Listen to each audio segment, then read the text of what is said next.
بالهدى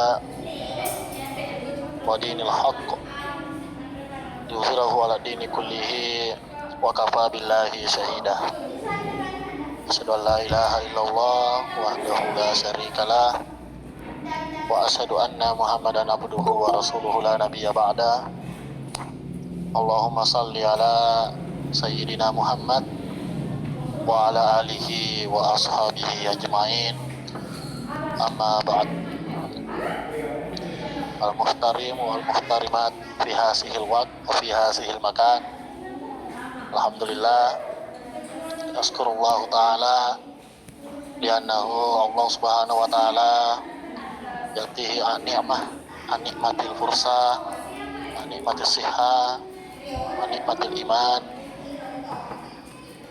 wasani wassalatu wassalamu ala rasulillahi sallallahu alaihi wasallam liannahu rasulillahi sallallahu alaihi wasallam khatamil anbiya merupakan rasul yang terakhir rasulillahi sallallahu alaihi wasallam huwa uswatun hasanah merupakan teladan yang baik wa rasulillahi sallallahu alaihi wasallam yu'allimul adab ilal insan yu'allimul adab minal mudarris yu'allimul adab ilallah subhanahu wa ta'ala.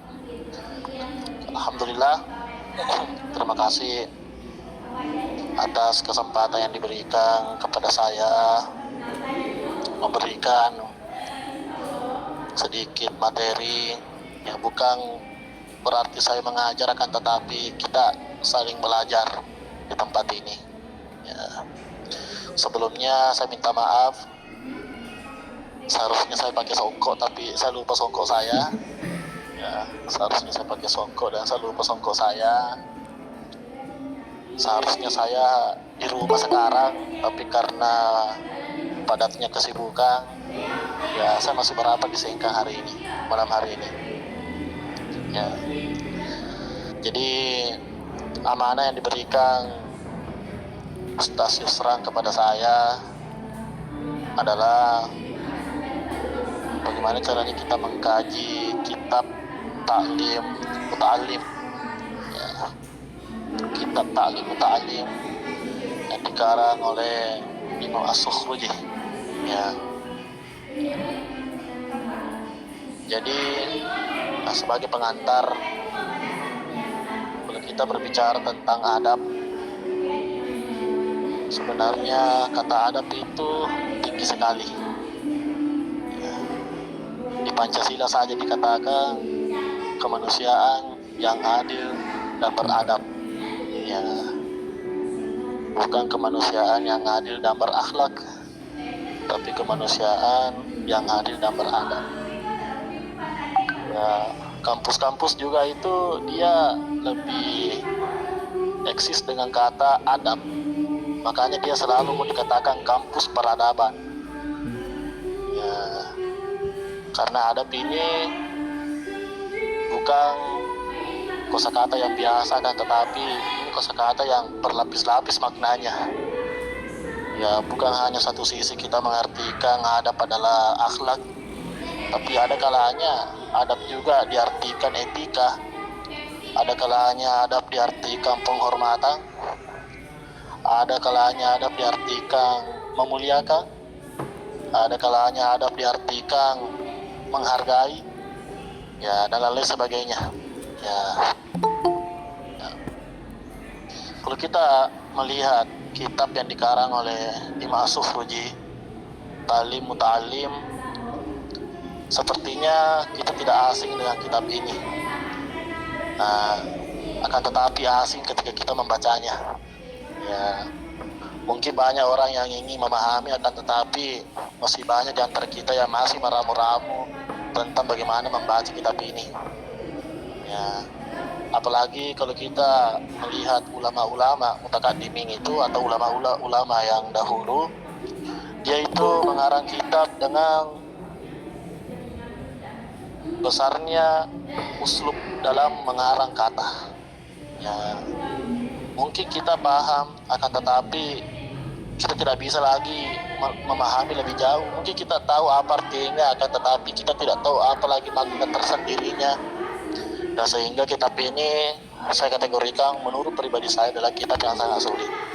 Ya. Ya. Kita melihat judul yang dikarang oleh Imam As-Sukhruji. Di sini ada dua kalimat atau dua kata. Yang pertama ta'lim, yang kedua muta'allim. Ya. Ta'lim, kalau orang Indonesia lebih banyak memahami bukan ta'lim tapi majelis ta'lim, ya. Orang Indonesia lebih banyak memahami majelis ta'lim dibandingkan ta'lim.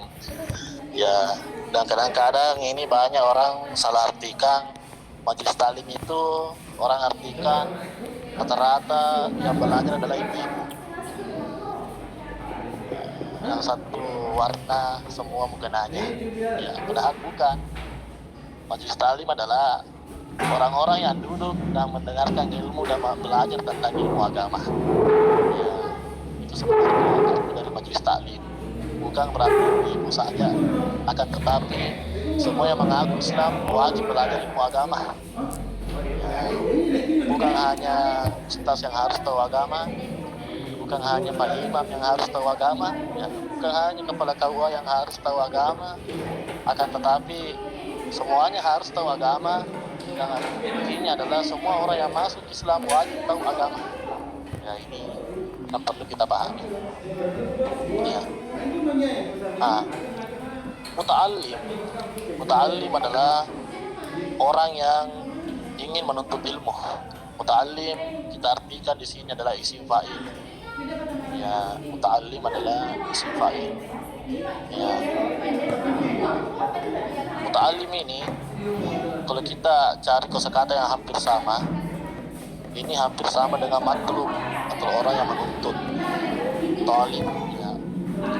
Atau hampir mirip dengan kosakata muridun, arada yuridu muridun. Ya.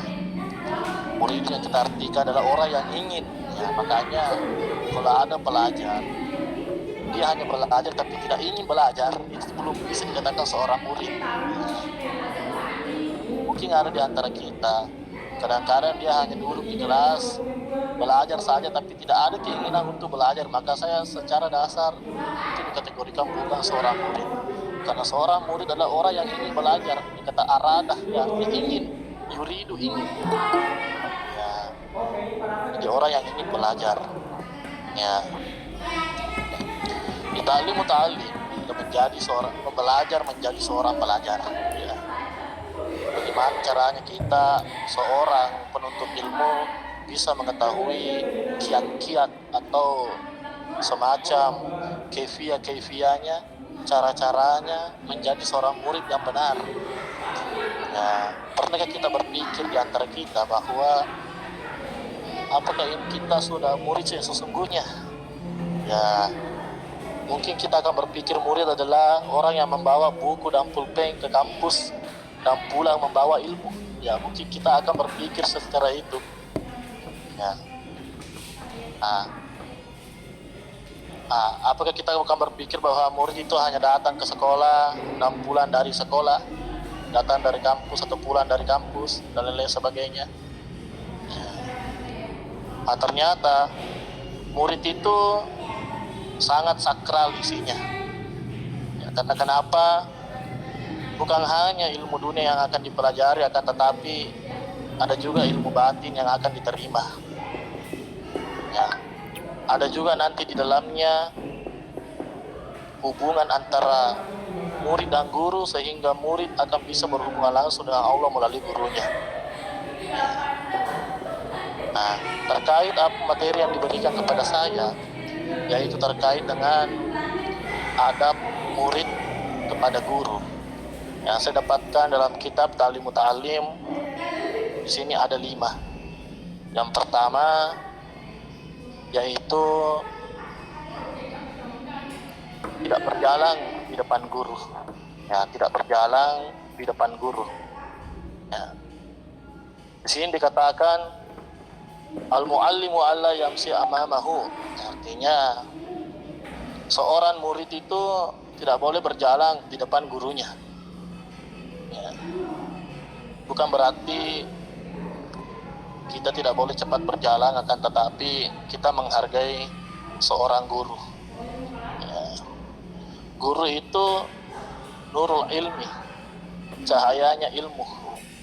Ya, guru itu bukan orang biasa, akan tetapi guru itu adalah orang yang membawa ilmu. Ya.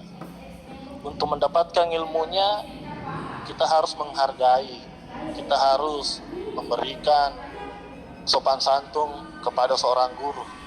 Ya. Dalam ilmu psikologis mengatakan bahwa orang yang suka mendahului seseorang dalam hal berjalan kaki, naik motor, naik mobil, itu sifatnya akan muncul sifat angkuh di dalam hatinya. Apa ada kui lampu kita sama mana menyauh apa ada tinggi. Dari situlah akan muncul sifat angkuh di dalam hati. Doa ukala nih karena hau lampu nih. Ya.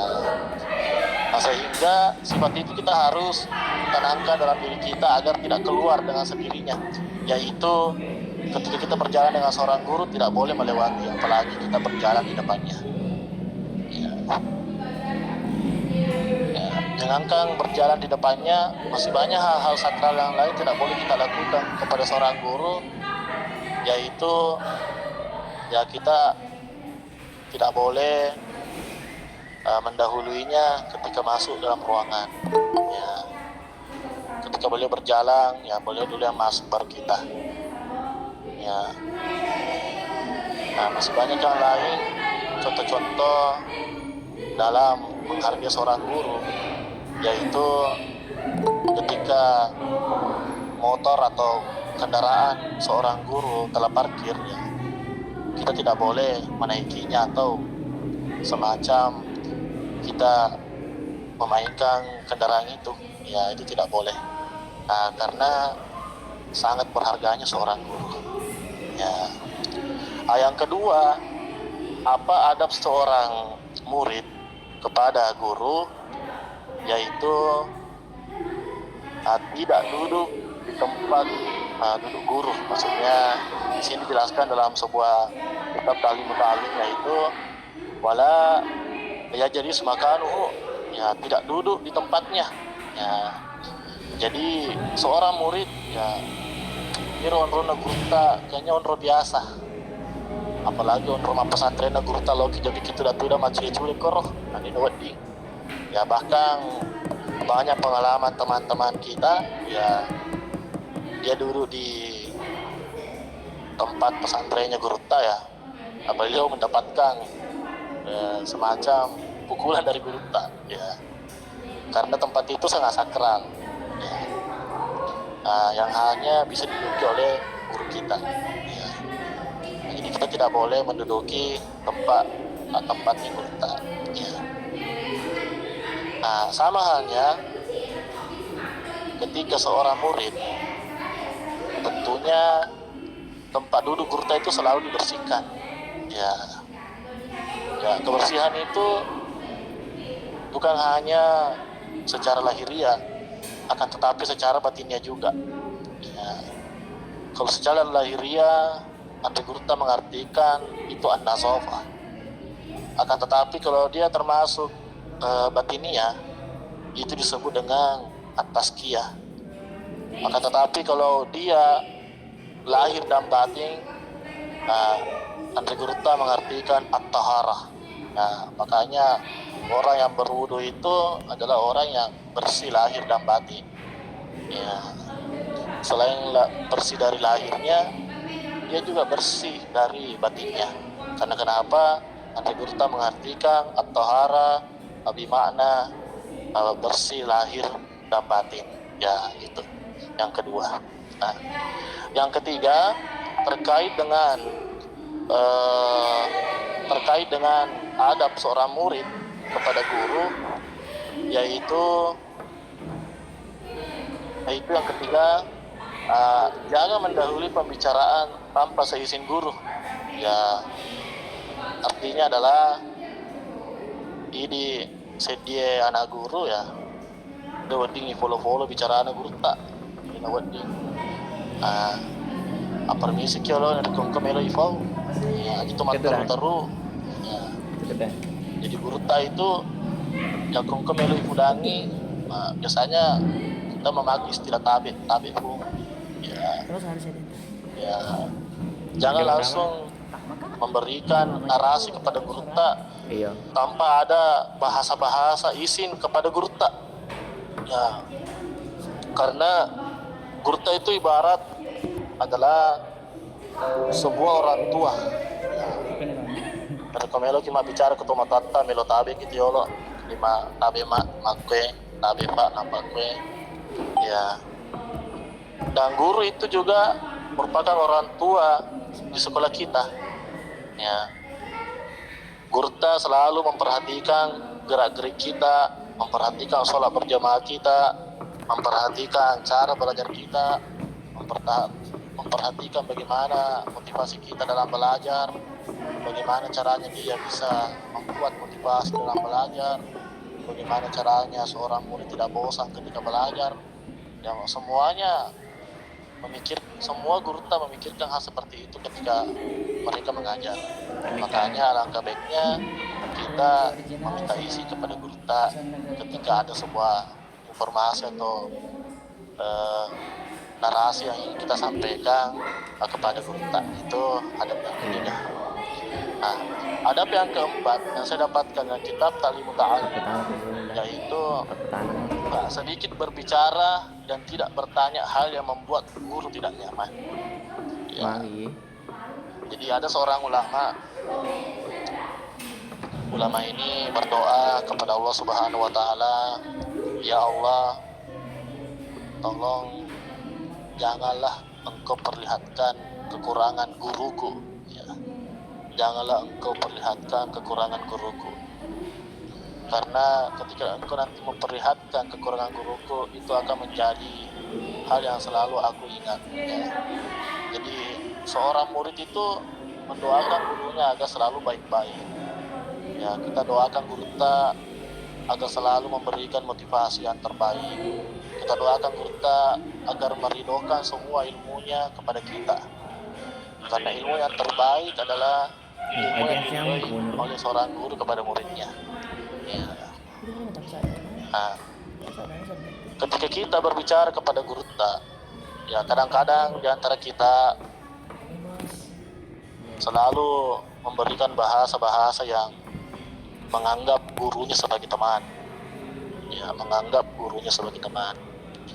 Ya, saya teringat gurta ketika memberikan materi tentang bagaimana caranya seorang santri bergaul dengan gurunya. Gurta mengatakan, ya kok gurta, kalau guru bisa berteman dengan murid, tapi murid tidak boleh berteman dengan guru. Ya, artinya apa? Ini anak guru dia wadi yol di bawah nggak sana ya yol di bawah sana gurta. Contohnya gurta yusra, yusra. Nah itu dia wadi. Nah ini pada anggota anak murid ini. Ya. Nah, ini pada gurta mau liki ya. Namun ubah serta kata toki giling. Ya. Akan tetapi murid tidak boleh sembarangan memanggil gurunya, apalagi memanggil namanya saja. Ya. Nah, yang kelima, yang terakhir yang saya dapatkan dalam kitab Ta'limut Ta'alim adalah sini dijelaskan ketika kita bertamu kita harus sabar menunggu hingga guru keluar. Artinya adalah secara konteks ini artinya jika kibolana gurta belajar beradab itu termasuk ilmu. Yang pertama kita harus tahu diri. Ya. Nah bukan situ. Apakah kita bertamu di waktu yang tepat atau tidak? Apakah gurta dalam keadaan istirahat? Kondisikan waktunya. Apakah gurta dalam keadaan makan dan lain sebagainya? Nah, itu yang pertama. Iya. Walaupun sebenarnya bukan gurta, semua orang lain harus kita tahu waktunya kapan kita bertamu. Karena ada beberapa golongan yang harus kita hati-hati ketika kita bertamu.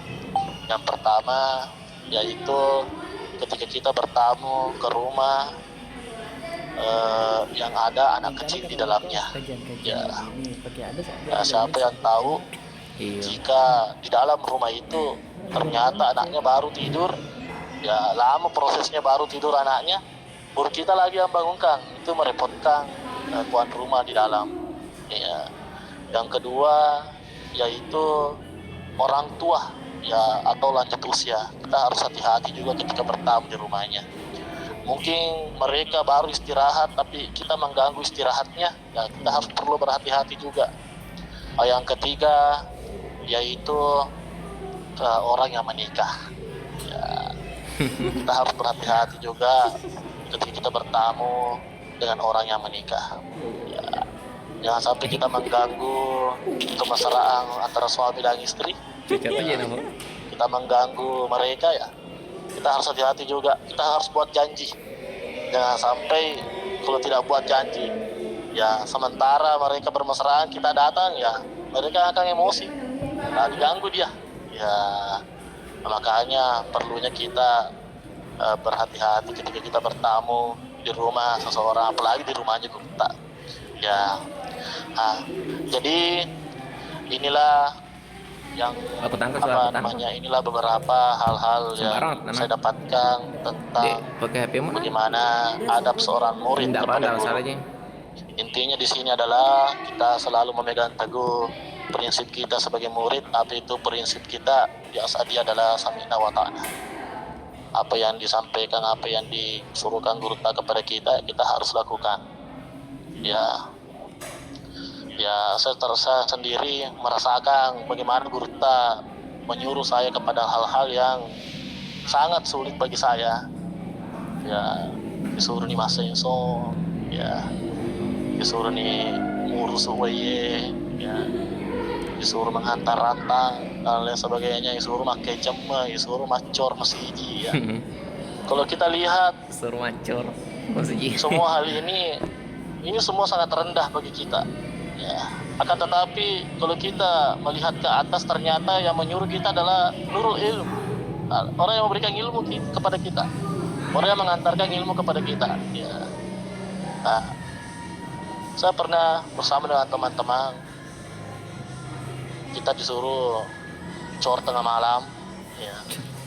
Kalau kita melihat keadaan sudah hujan dan lain sebagainya, itu tidak mungkin kita lakukan. Tapi karena ada guru yang menyuruh kita, ya tidak ada jalan lain. Tidak ada jalan lain yang bisa kita lakukan kecuali melaksanakan apa yang disuruhkan guru kita. Ya, coba kita lihat presiden yang keempat, Gus Dur. Ya, beliau katakan dalam sebuah talsau, beliau mengatakan bahwa kalau guru saya menyuruh saya masuk dalam api, saya akan masuk juga dalam api. Saking cintanya kepada gurunya. Ya. Jadi itulah pembahasan kita tentang bagaimana kita harus beradab kepada guru. Ya. Mungkin di sini di tempat kita atau live streaming kita banyak guru kita yang hadir. Iya, saya melihat video tadi ternyata banyak guru kita yang hadir di sini. Ya, sebenarnya masih banyak yang bisa menjelaskan ini kepada kita semua. Masih banyak yang bisa menjelaskan ini kepada kita semua. Ya, jadi guru itu bukan manusia biasa. Karena kenapa? Karena guru lahirlah orang-orang cendekiawan. Karena guru lahirlah orang-orang yang berilmu. Bahkan Nahdlatul Ulama mengatakan, jangan kau lupakan guru yang mengajar kamu alif ba ta, karena mereka lah yang menyebabkan kamu bisa membaca Al-Quran. Ya, mungkin banyak guru kita yang mengajarkan ilmu yang tinggi, akan tetapi walaupun ilmu yang sangat sedikit itu tetap menjadi berkah bagi kita. Biarlah sedikit akan tetapi menjadi berkah, biarlah sedikit akan tetapi sangat banyak manfaatnya. Apalah gunanya banyak ilmu kita akan tetapi tidak bermanfaat? Apalah gunanya banyak ilmu kita akan tetapi kita hanya menjadi kurang ajar? Ya, sehingga Rasulullah SAW ketika kita melihat historis dari surah Al-Alaq, beliau menerima ayat dari Allah Subhanahu wa taala melalui malaikat Jibril. Ketika Iqra diulangi 3 kali, ternyata Andre Gurta Profesor Nasruddin Umar, beliau menjelaskan bahwa Iqra yang pertama yaitu bagaimana caranya kita bisa membaca, bisa memahami. Iqra yang kedua, bagaimana caranya kita bisa memahami dan bisa mengaplikasikan. Ya, Dan yang ketiga, bagaimana caranya kita bisa memahami, mengaplikasikan, dan bisa menjadikan hal itu hal yang bermanfaat. Ya. Akan tetapi banyak orang hanya sampai pada ikrar yang kedua. Dia hanya memahami, akan tetapi tidak menjadikan hal yang bermanfaat, sehingga banyak orang yang berilmu akan tetapi sangat kurang ajar di depan kita. Ya, banyak orang berilmu akan tetapi sangat kurang ajar di depan kita. Kita berharap mereka akan membawakan sebuah manfaat, akan tetapi bukan manfaat yang dibawakan, akan tetapi dia hanya membawakan bala bagi kita, membawakan sebuah kerugian bagi kita. Karena kenapa? Ilmunya tidak bermanfaat, ilmunya tidak berkah. Ya, jadi masih banyak hal-hal sebenarnya tentang ilmu. Bahkan saya pernah membaca sebuah buku. Beliau dalam bukunya mengatakan, pernah satu ketika saya tidak memahami satu ilmu, yaitu ilmu usul fikih. Bertanya kepada gurunya, bagaimana caranya saya bisa memahami ilmu usul fikih? Ya, saya sudah lama mempelajari ilmu usul fikih, akan tetapi saya tidak memahami sedikit pun dari ilmu usul fikih ini. Ya, apa yang dikatakan seorang guru itu kepada muridnya, beliau mengatakan, silakanlah engkau bersiarah ke makam Imam Syafi'i. Ya, dengan doamu itulah kamu bisa mendapatkan ilmu dari Allah Subhanahu wa taala. Ya, jadi mendoakan gurta itu seakan-akan ulama ini mengatakan bahwa mungkin beliau telah meninggal dunia, akan tetapi ilmunya masih ada. Ketika kita mendoakan beliau, ilmunya akan datang kepada kita. Ya, kita harus percaya bahwa orang-orang pilihan Allah Subhanahu wa taala, mungkin mereka sudah hilang jasadnya, akan tetapi ilmunya masih ada di muka bumi ini. Kita selalu berdoa meminta kepada Allah Subhanahu wa taala agar kita bisa seperti dengan mereka. Seperti dengan mereka yang berilmu, beradab, dan bermanfaat bagi umat manusia, begitu pula umat Islam. Ya. Ada yang terakhir yang saya ingin sampaikan, yaitu terhadap adab kepada guru, yaitu apapun disuruhkan guru tak, selama itu adalah kebaikan, harus kita lakukan. Ya. Mungkin sulit, akan tetapi sebenarnya bukan kesulitan yang guru tak ingin perlihatkan, akan tetapi guru tak ingin kita mempelajari hal-hal yang sulit itu. Ya, guru tak ingin melihat kita mempelajari hal-hal yang sulit itu. Mungkin kita melihat bagaimana caranya kita bisa mengerjakan ini sangat sulit, bagaimana caranya kita bisa terjun ke sini sangat jauh, bagaimana caranya kita bisa ke sana sangat sulit, sangat susah. Sebenarnya bukan itu tujuan guru tak, akan tetapi tujuan guru tak bagaimana caranya kita bisa dewasa menjalani apa yang disuruhkan oleh guru tak, bagaimana caranya kita bisa berpikir dengan baik, mempergunakan akal kita dengan baik, agar kita bisa disebut dengan manusia yang sebenarnya, yaitu manusia yang betul-betul memakai akalnya dalam menyelesaikan masalahnya. Oke, sekian. Jadi itulah materi singkat dari saya, karena banyak guru yang hadir di tempat ini.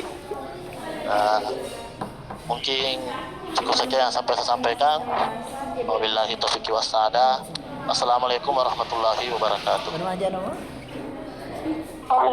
Waalaikumsalam warahmatullahi wabarakatuh.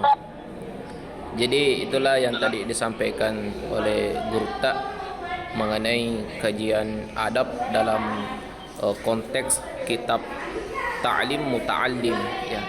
Namun tidak menutup kemungkinan para pemirsa ada yang ingin ditanyakan mengenai persoalan adab dalam 5 poin tadi yang disebutkan, ya bisa ditanyakan, atau di luar dari konteks penjelasan tapi masih kaitannya persoalan adab. Kami moderator mempersilahkan kepada pemirsa untuk mengaktifkan suaranya bagi ingin yang bertanya. Zul, aku tahu Zul, aku tahu.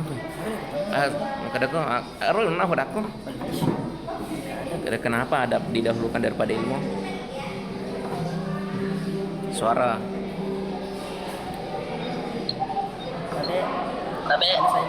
Boleh saya bertanya?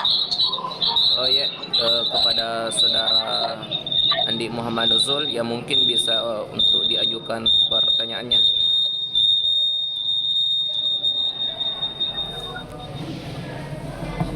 Syukran atas kesempatannya. Yang ingin saya tanyakan, kan ada istilah adab lebih penting daripada ilmu. Bagaimana penjelasannya itu secara kontekstual?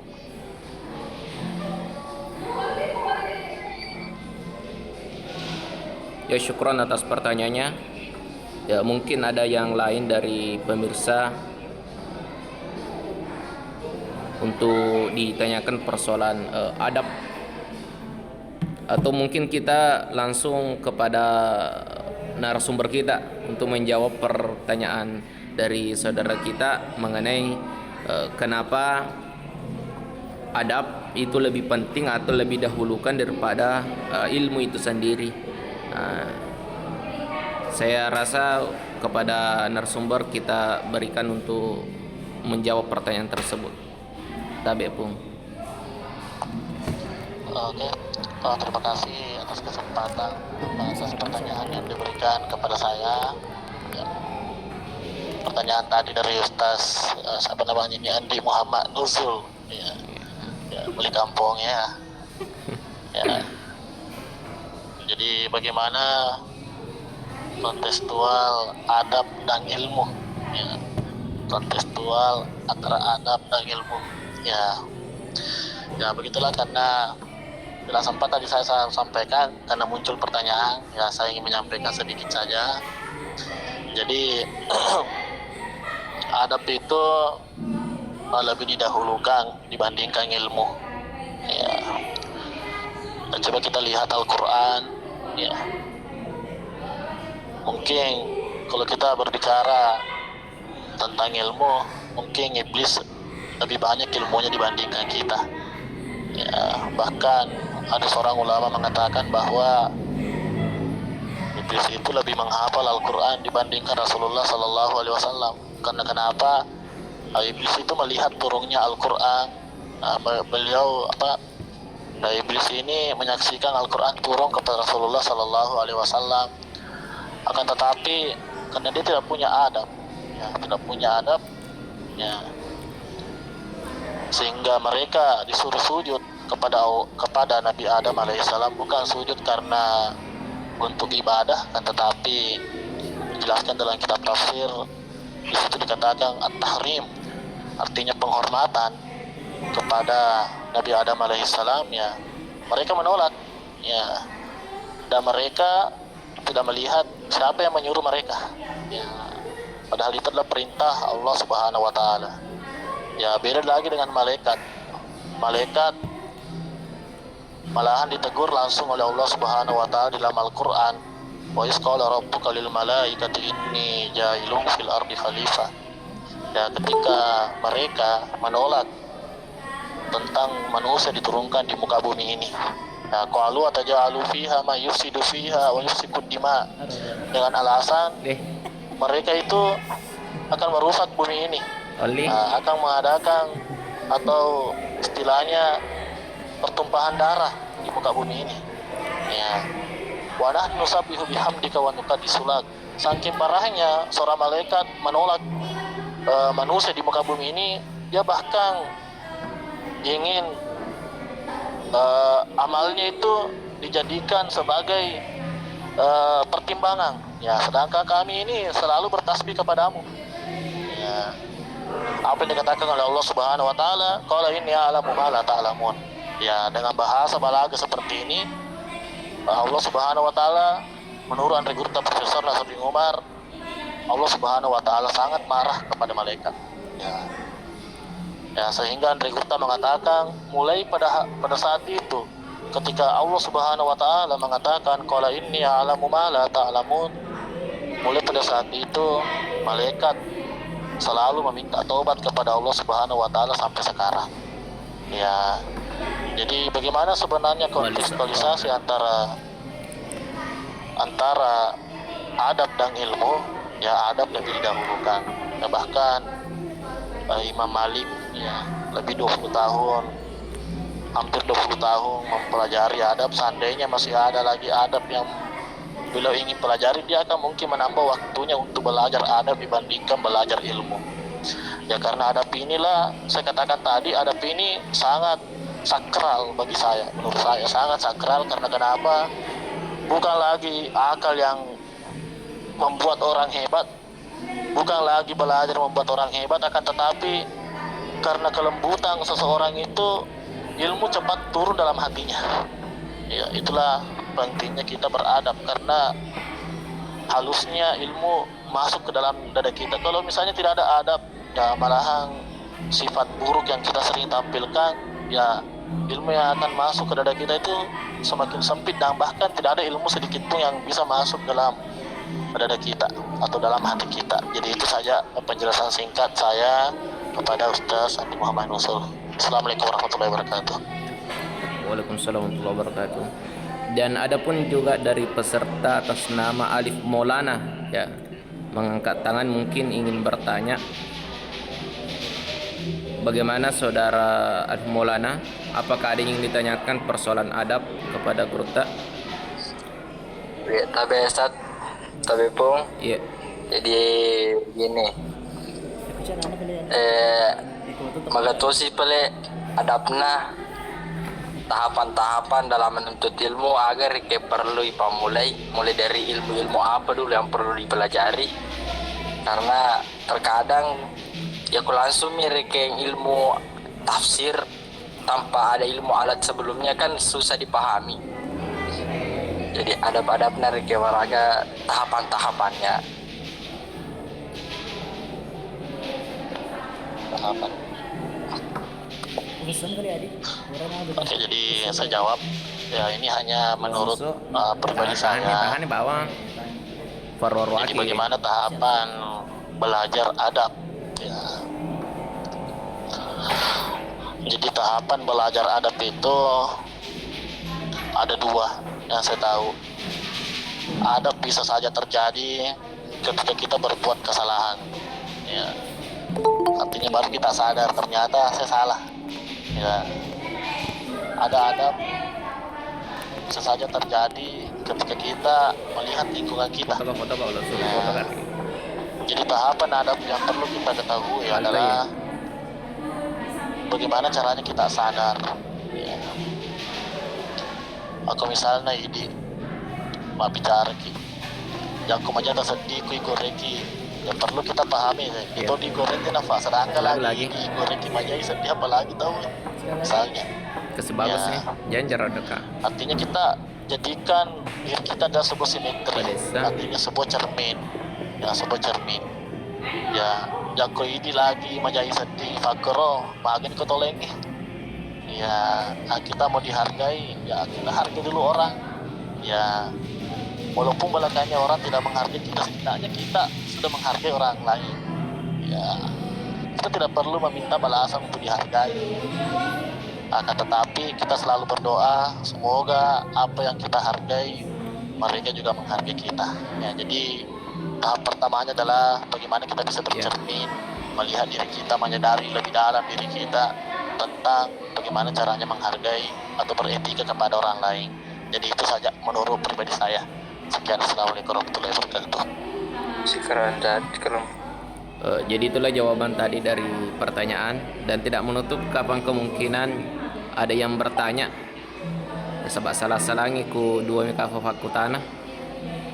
Ya mungkin ada dari senior kita ingin bertanya persoalan adab, untuk menjadikan pertanyaan ini menjadi 3.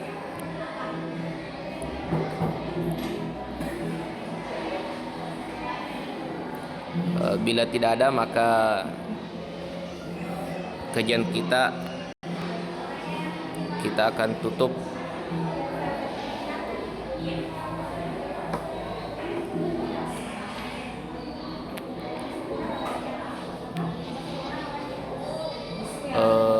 Atas nama siapa, nama tabe yang atas nama itu aja. Marta. Ya, kepada Alena dipersilahkan untuk bertanya. Assalamualaikum warahmatullahi wabarakatuh. Waalaikumsalam warahmatullahi wabarakatuh. Terima kasih atas kesempatan yang diberikan kepada kami. Pertama-tama kami memberikan apresiasi yang sangat besar kepada Adinda yang dimulia Hibullah Al-Arabiah. Selanjutnya yang ingin kami tanyakan mengenai adab ini adalah apakah adab itu hanya sekedar yang tampak, misalnya ketika kita lewat di depan gruta mata betabe, berbicara dengan gruta juga dengan tutur bahasa yang lembut, apakah hanya sekedar itu? Akan tetapi ketika maboko ni gruta, maboko ni membicara gruta misalnya, batasan-batasan yang ingin kami tanyakan itu adalah apakah adab itu hanya sekedar yang tampak atau yang bagaimana? Mungkin itu yang kami tanyakan kepada gruta. Assalamualaikum warahmatullahi wabarakatuh. Waalaikumsalam warahmatullahi wabarakatuh. Ya, bisa langsung Pung untuk menjawab pertanyaan dari Alena. Jadi terima kasih kepada Gurta. Beliau merupakan panutan saya juga. Ya, panutan saya. Saya banyak belajar dari dia. Nah, jadi adab itu menurut saya pribadi, ya, seperti yang dikatakan Gurta tadi, apakah hanya nampak saja? Nah, tentunya bukan hanya itu saja, bukan hanya nampak, ya. Karena tadi saya jelaskan bahwa ini tentang bagaimana pergerakan hati kita, ya.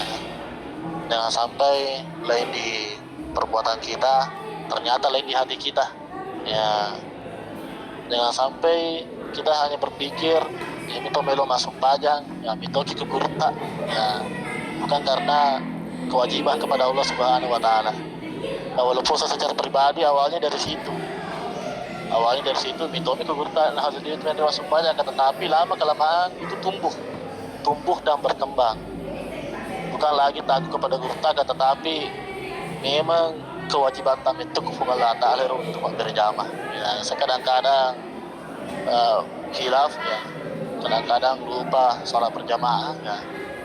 Ya, kadang-kadang teman-teman saya termasuk beliau selalu memperhatikan saya, selalu menegur saya. Ya, bahkan guru-guru kita sendiri kalau kita lihat umurnya, ya termasuk guru almarhum Muhammad Syed Nawang, ya, kita doakan. Sebelumnya kita doakan dulu Al-Fatihah.